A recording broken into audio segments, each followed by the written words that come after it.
Hi, this is Tim Howard. I'm the founder of Fortify Experts. We are a specialized team of executive search professionals that specialize in finding great cybersecurity talent. And I'm going to share with you some secrets that we've come up with and some techniques that we have found to track those, and I hope that you'll find them very useful. And first, we're going to go through and find out, why is it so hard to find great cybersecurity talent? And exploring this, I think there's 5 key cybersecurity kind of employment trends that you need to know about. And then we'll explore how to recruit and hire the right talent. So the first trend that we're going to look at is candidates can be very selective. You know, just a few years ago, there were only about 200,000 posted jobs out there for cybersecurity opportunities. It sounds like a lot, but today there's over 1 million openings that are going unfilled. And it's projected that in 2 years, that's going to grow, that's going to double and be up to about 2 million open positions. Now, I know there's a lot of universities that are trying to fill that gap as quick as possible. I get phone calls all the time from folks that have graduated with a master's degree in cybersecurity, and they're very frustrated because they can't find a job. And that's the problem with cybersecurity, is that it's typically not an entry point. It is usually a second career. In order to be really good in cybersecurity, you had to be really good at something else prior. It might have been being a network engineer or assistant administrator, or maybe it was an application developer, or you were in audit or compliance, and you got to really know those spaces really well so that you could then advance your skill into the cybersecurity world. Because quite honestly, everything that's easy to fix has already been fixed. It's either been automated or fixed. And so the cybersecurity world is highly complex, full of a lot of smart hackers. And we got to be better than they are.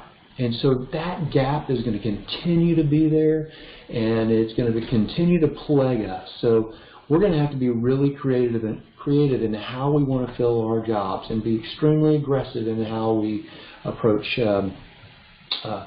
the industry and ultimately finding the right candidates. Now, I will tell you, I think the second trend has really made the hunting of these professionals even more difficult, because they've lowered the bar of selectivity. And what I mean by that is there has been an influx of new recruiters that have come on the market that I would call junior recruiters that have been hired all across the globe.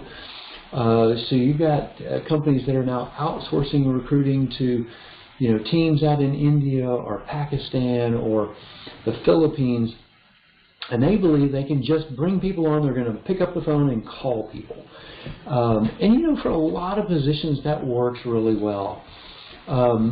But I will tell you, in the cybersecurity world, because you're searching out specialists in their field, they really get turned off by a high volume of calls coming through.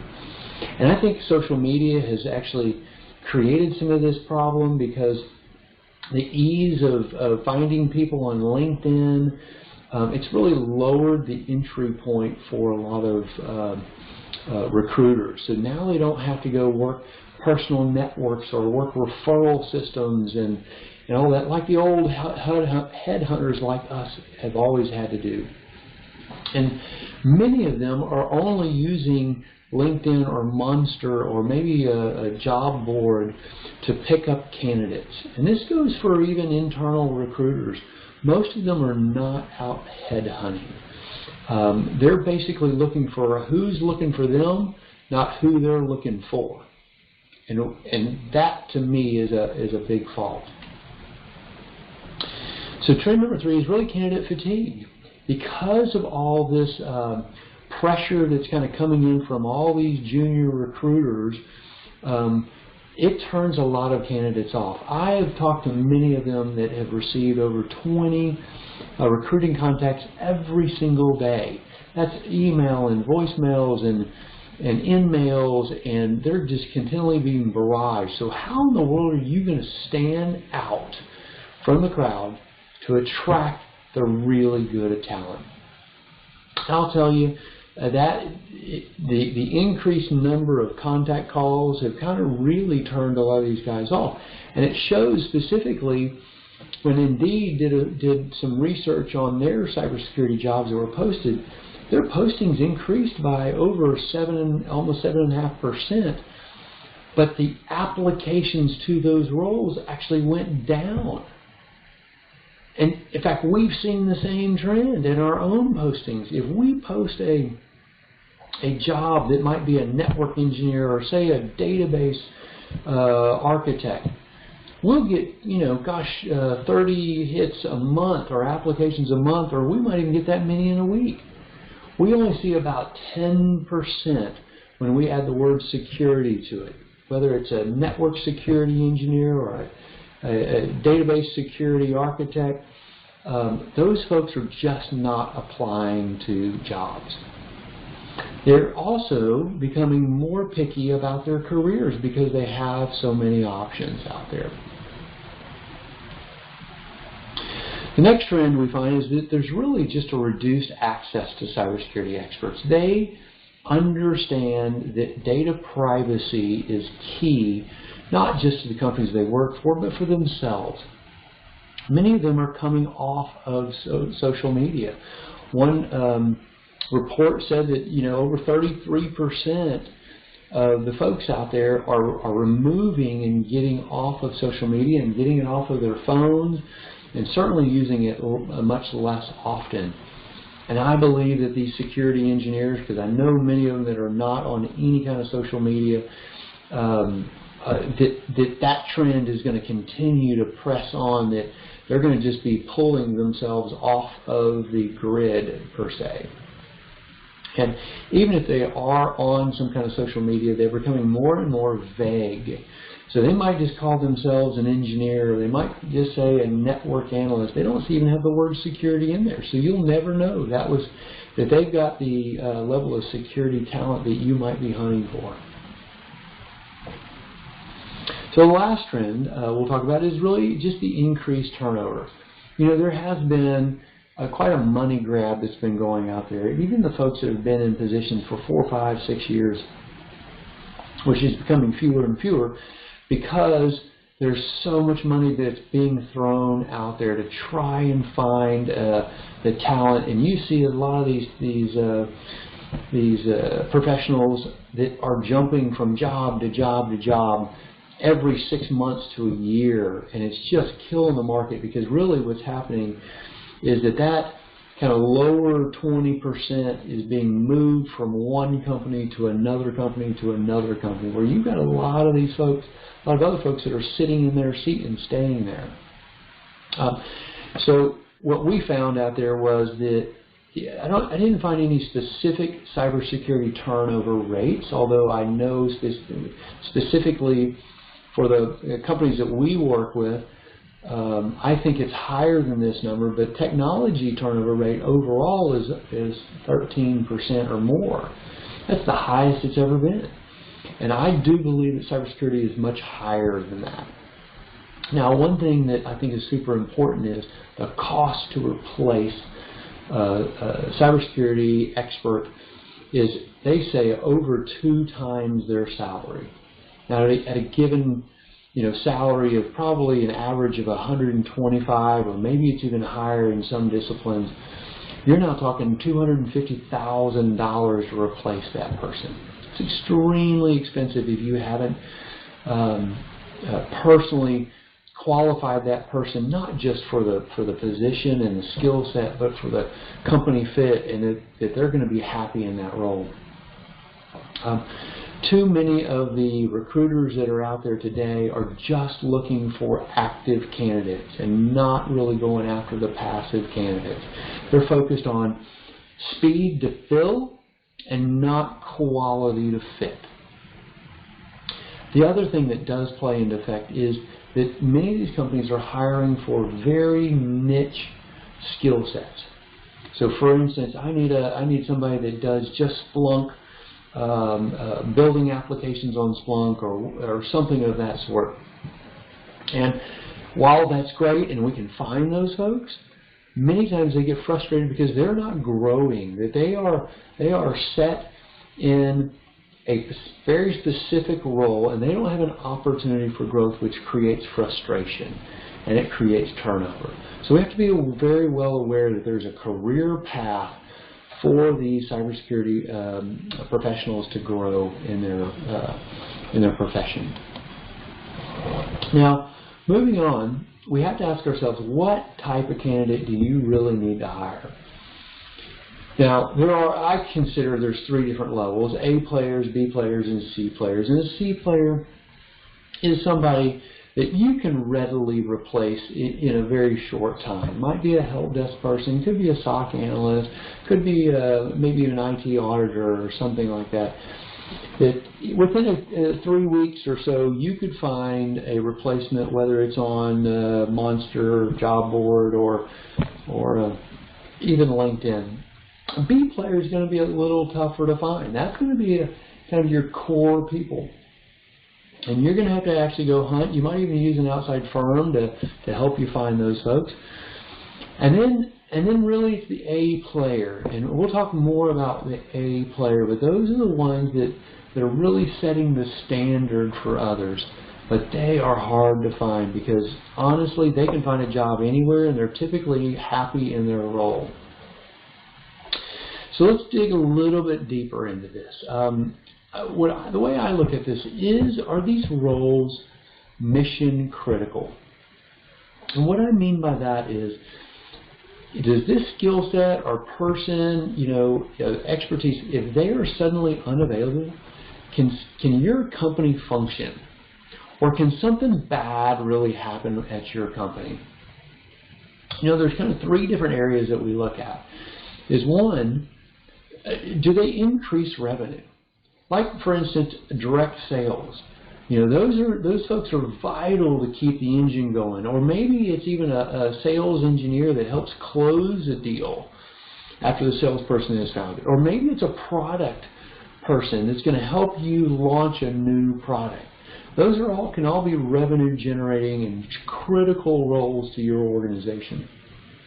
Another one is, can this person help you save money? Optimizing processes is so bloody important to stay competitive these days. And there are so many opportunities, especially in the cybersecurity space, to be able to go out and automate and optimize and to be able to take all of these threats that are coming in and hopefully use some tools to provide automation where you're not having to vet every single one of these threats that come across manually, that you've got systems in place that can do 90% of it, maybe even 98% of it, and where you're only touching these super critical threats that are coming in. There's a lot of opportunity there. And then the other one is prevent losses. These breaches that are occurring and the fines that are being levied are just outrageous. You look at Equifax now has over a $750 million loss that they're going to be putting for the data breach that they had. Capital One that just came out said, they already claim that's going to be probably $120 million loss for them.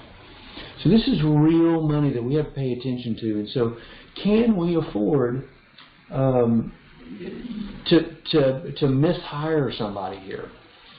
And in a mission critical role, can you afford to put a B or C player in that? And not that C players aren't critical. They're vital to the team to keep the ball going. They're following processes that have been established, usually by the A players, but they're following processes. And yes, they can also be cut in, and they're maybe non-critical, but they're getting work done. B players are typically going to be your middle of the road.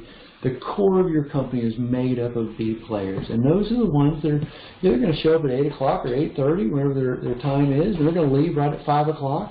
But you know what? They're going to get their normal work done. They're not going to set the world on fire, but they're going to do okay. And then you've got the A players. They're going to put the extra level effort in. Meantime, they're going to be producing 2 to 4 times as much as a B player. So it's worth investing in trying to find those kind of players for the right positions and opportunities. So how do we find those players? It's really tough, because I can tell you that in most contingent searches, and what I mean by a contingent search is when a company has gone outside to a recruiting firm and said, hey, will you go out and search for a great candidate for us? And oh, by the way, we're not going to pay you to do that, but if you find a great candidate and you bring them to us, and by the way, our recruiting team is going to be looking at the same time. They might find that same candidate before you do, so it's not going to count. And maybe we've got a candidate that's just about as good. We're going to put that candidate in front of in front of you. But you know, maybe if your candidate's really, really good, we'll hire them and then we'll pay you. And so there's no obligation here. Now, in that particular case, I've been in that situation. Candidates only respond to about a 20% level. So if I send out 10 invites, I might get 2 responses out of that 10. So we're missing about 80% of the potential candidates, because many candidates do not respond to those kinds of requests. In fact, Fortified Experts is a very specialized firm in this space. Many people across the industry know who we are. So we actually do get a higher response rate because they'll recognize us. And right now we run about a 33% response rate. Yep, that's great. But it still means we're leaving 66% of the available candidate pool out there that's not being touched. So that's pretty important. Now, I divide up candidates in several different categories. One of those is what I call the active job seekers. These are the guys that are going to be putting their resumes out on job boards.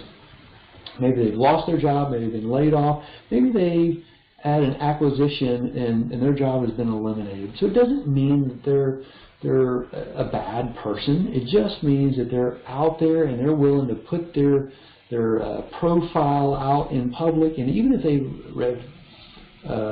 received a job, their profile is still out there. So recruiters are going to continue to call them for the next 3 years, even if they've had a job for 2 years. So they're very active, and what we found is that with those candidates, they're typically raising their hand in interest when somebody calls them, and they have a much higher turnover rate, and quite honestly we find there's a mishire rate that's higher than any other candidate as well. The next one is the passive job seeker. They don't put their resume out there, but they do have a very defined and well done LinkedIn profile, which essentially is their resume. And so they're still going to take phone calls. They're going to take and answer emails from recruiters, maybe not quite at the pace as the active job seekers, but for the most part, they're still going to be responsive. And there's still a lot of people that are out there that are like that. And we find those folks are of usually a little higher quality and a little bit more stable, but there's still a very high turnover rate with those individuals. And so the passive and the active job seekers continually to move from company to company to company. And what we're super interested in is what about the people that aren't moving? And I call those our embedded candidates. Those are the folks that have been happy in their job. Maybe they've been there 4 or 5 years. Maybe they've been there 10 years. And they're not actively seeking employment. They've found that their careers have moved forward well, and it's very difficult to unseat them. And which is why they make great employees. Because once you get them in the door, they're not going to continue to wave their flag to recruiters. They're going to buckle down and be dedicated and loyal to the company. So I think that is the best pool of candidates that you can go after. There's a final category, and I call those not accessible. There are folks that you'll never be able to recruit. They might be owners. They might be well vested in a company. For instance, if a recruiter calls me, I'm not going to respond to them because I own the company and I'm really happy with what I do. I love what I do. I'm not going to respond to it. There's a lot of people that are out there like that. And so you're just never going to get any response from them, and we just have to understand that. So how do we get access to those embedded candidates? And I'll tell you, not through a contingent search. Those are, again, the non-exclusive, non-committed, and really it's a speed to submit. How fast can we submit candidates? Because I've got to work with a lot of different companies and a lot of different positions in the hopes that I'm going to actually get a contingent fee. On the other side is a retained search, where it is exclusive and a committed relationship between a company and the recruiter. And it's really focused on quality to fit, not speed to submit. Candidates respond better because they feel there's a level of exclusivity that's coming to them from a retained search. For instance, if I pick up the phone and I say, hey, Jim, I've been retained specifically by this company to hire somebody in this kind of role, and I'm calling you because I already know they're going to be interested in you. They are so much more apt to respond to that. And then I can turn around, even if they're not open to talking about that particular position, I can ask them, hey, this is a really important role for us. Do you have anybody else that would really like to hear about a retained search in this particular area? And we get great referrals through that system as well. And so, again, what we're working with is our personal networks and our referral channels. We're getting access to about 75% of those candidates that are out there. Now, granted, we're focused on the top 30%, but we may find that even down the stream, we'll find somebody that's of value as well. But much greater access to A players. Contingent recruiting, again, they're focused on job boards and job postings and the active candidates. Most of those are going to be B and C players. So you got to ask yourself, can you afford a mishire in this role? It is so costly, as we've already discussed. And if you think about the costs, it's not just the cost of the individual. It is also the loss of the productivity that you would have gained from that individual. It's also the loss from the manager that has to spend the time to train that person or make corrective action, and even from the team, loss of productivity. They may have even created an adversarial relationship with the team that's created a toxic environment in which you've got to go and repair. And so there are many other factors that play into having somebody that has either left a job or has had to be fired from it. Retraining and the duplicate recruiting cost is extremely high as well. So, just quickly in summary, in contingent recruiting, if you're using contingent recruiters, they're focused on speed and quantity, not fit and quality. And then there's a much higher risk when you use contingent recruiting because of that speed. So, some other benefits that come along that most people don't think about. And there is really, I think the accountability is super key in a difficult position. Because if you're a contingent recruiter, you have no skin in the game. You can pick up and go somewhere else where the filling of a job is much easier. You'll put your first few candidates across, and if they don't get a bite, I'm moving on. There's no commitment to stay with a tough search. In a retained search, you are paid to work on that search. You're held accountable to work on that search. And yes, there are firms that will take a fee and they won't work on it properly. And just like a CPA or an attorney, if they don't do their job, you fire them. And you find somebody that will do their job. This is a relationship, a long-term relationship that should be built out of trust. The other thing people don't think about is confidentiality. What if you're replacing somebody? Or what if you've got a competitor that you want to recruit from? Or maybe you've had a breach that you don't want to have public knowledge around. And you need for this search to be confidential.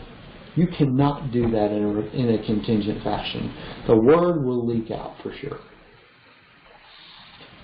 Here's another thing, is the candidate experience as well as the company reputation are both seen in a much more higher and positive light when you're using retained searches. A candidate gets really stroked. Their ego, if you're saying, hey, this is a retained search, and I'm specifically coming after you, their ego is stroked. That company really cares about me, and they're willing to go to the extra effort to bring me in the door. They also tell others, I got recruited in by retained search. That elevates where your company is in the echelon of other competitors. That, man, they use retained searches. They must be a great company because they really value their people. The last thing I want to address is that the warranty or guarantee of the placement is typically much longer in a retained search. For us, it's typically a year or even longer. We've got programs that go up to 5 years for the retained search guarantee. In a contingent search, it may be as little as 30 days. More typically, it's going to be 60 or maybe even 90 days, but usually much less than 180 days. So what about cost? You know, if all things being equal, why wouldn't we just all go to retained search? It's the better model. And so the question is then, what's the cost look like? Because that's usually the biggest hesitation. There are some firms that will do 15% of salary on contingent fees. And I'll tell you, if you're doing 15%, you're at the bottom of the barrel. There's not a firm out there that's going to give you a high quality level of service at 15%. There are too many other firms. The market is too hot. Too many other companies that are willing to spend the money to get a high quality of service out of their recruiting partners. And then there's other retained searches that are charging 40%. And it's a white glove service. They are really being an extension of their HR department, where they're taking on so much of the responsibility of that HR department. They're doing all the strategy and even the interviewing, the hand-holding, all the way through until that person is hired on. Great level of service. And for us, you know, what we have found is that we can provide a very high level of retained service, really at what I consider a contingent level fee. And I think that gives us the ability to strengthen our clients and our relationships with our clients, to take them to the next level to where they can get access to much better candidates at a very reasonable cost. So let's quickly look at a summary and we'll wrap this thing up. This is a busy slide, but it's got so much great information in it. And we kind of just go across the top and do a quick summary where, you know, retained search is going to give you access into the top players, the top performers, the A candidates out there that you're not going to have access to if you move through a contingent recruiting model. It's going to be a partnership where there's committed a relationship where even if the position is difficult, we're going to end up staying together and working together to ensure that position is filled. We can be completely confidential. in how we approach these to make sure that certain people don't find out until the position has been filled. That we're focused on fit and quality. There's a much lower risk of mishire. The candidate comes across thinking that, man, this is a great experience. They tend to be in their position longer because the position started off right. And there's a longer warranty, guarantee, in case something does blow up. There's a free replacement that goes on for a long time to make sure that you do get the right fit. And then again, from a fee perspective, it's essentially the same cost if you're working with us. But I hope with this quick summary, you will at least consider moving towards a more committed relationship or a retained search model, whether it's with Fortify Experts or another firm. I think that you're going to be extremely happy to understand there are better ways to approach the industry and to get better candidates because of it. Now, Fortify Experts has two different models that we offer. One of them is just kind of putting a foot into the water, where it's a hybrid model. It's really got a smaller engagement fee up front. It is non-refundable, but that means we're being paid to specifically work on that particular role, and it really is a retainer to ensure that we're working on it for the next few months in order to make sure it's filled. But you do have the right to still fill it with your own team. So just like you would retain an attorney, it would be a very similar model. So we can call that a retained search, and we can get the benefit of getting a higher level of candidate, the A players that are out there, because it is truly a retained search. But you've got the flexibility to continue to use your own recruiting staff in order to fill those roles.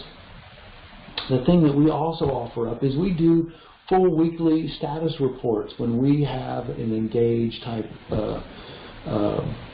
model, where you'll know every candidate that we're talking with, what their status is, where they are in the process, what their salaries are, and what that model looks like, so that you can continue to adjust along the way.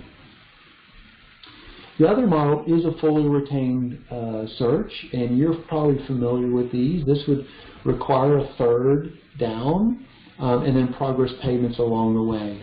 It is an exclusive where we would be held 100% accountable for filling that position. In that particular model, we'll be bringing candidates that are all very well qualified, because we're going to define with you, we're going to work with the team to define the critical success factors. We're going to be doing the full interviews. In fact, if you have a top security professional, you're trying to hire that top person, whether it's a CISO or maybe a director level, who's there to interview that person that's well enough qualified to know whether that person is the best candidate? We interview cybersecurity professionals every single day. We have hundreds of professionals that we work with, so we can compare those particular candidates with and pull from that same pool that we're already working with. So we have access to much higher level of expertise to even determine whether this is the right kind of fit for your company.